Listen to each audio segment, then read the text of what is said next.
Alright, I'm going to finish the property tour here with this is the side yard, but I'm going to consider this the backyard.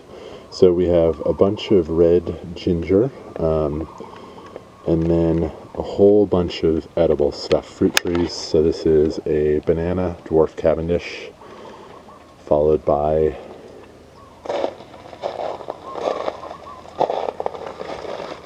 Swiss chard, bananas, Swiss chard.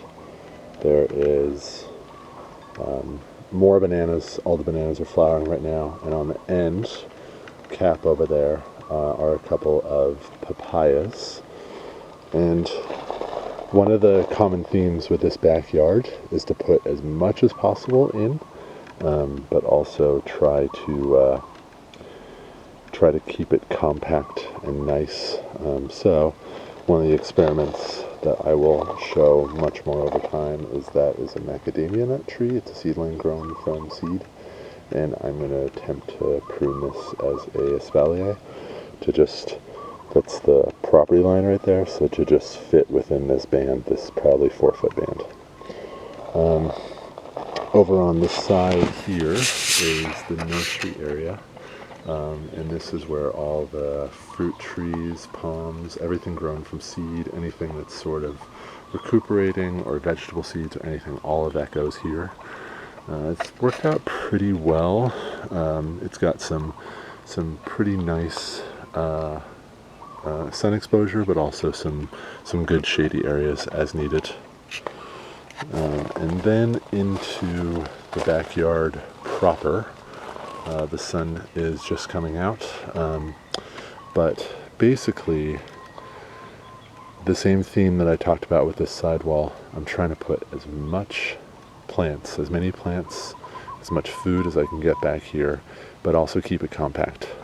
So there is an avocado tree right here. This is a house avocado, and I'm going to prune this and keep this small and compact.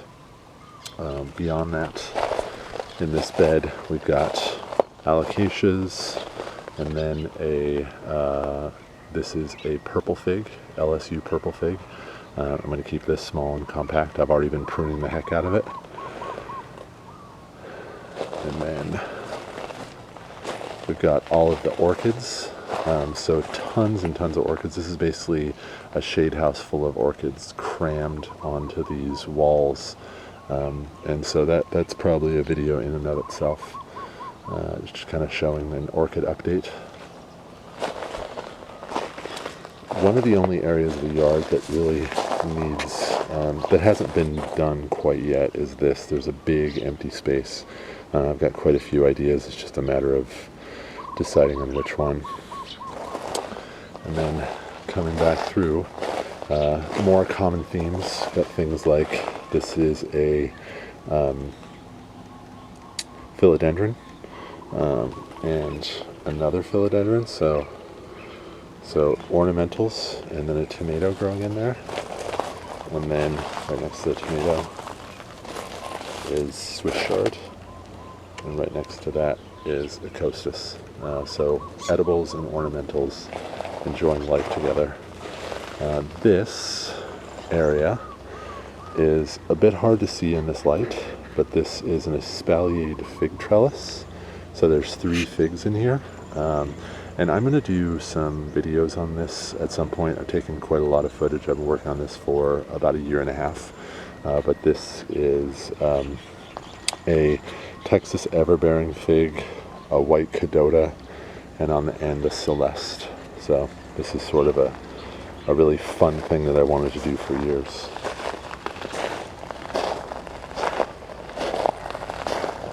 This bed, which I've shown on several occasions, is mostly heliconia.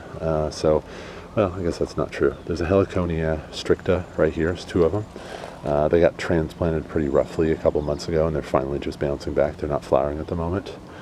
And then croton right there, croton gold dust.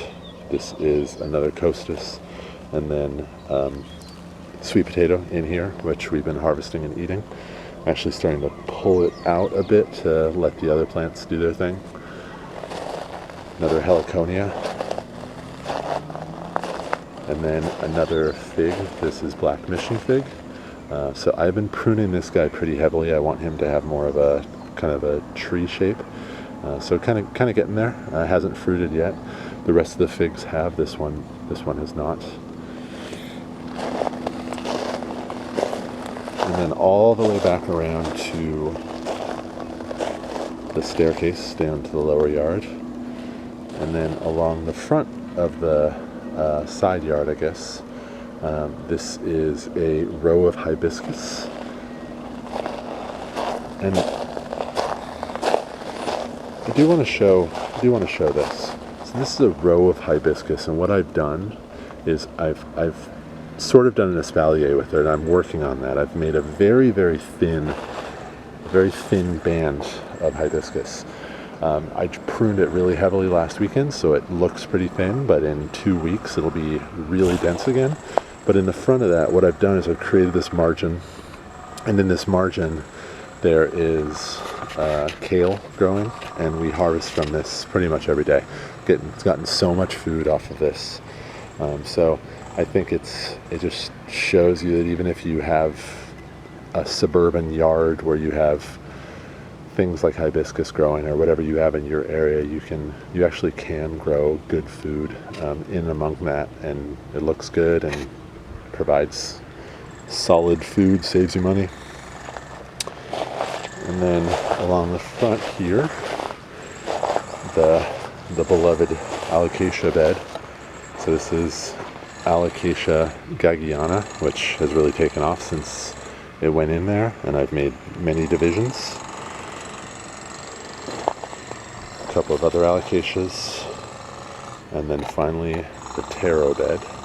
I did a video when I planted this taro, but this bed is now planted out to taro, and it's a beautiful plant and an edible. So on that note, I will thank you for sticking through and watching this, and I'll try to give another update, kind of a full tour update like this. I'll try to do one each year to see the progress of things. Thanks so much.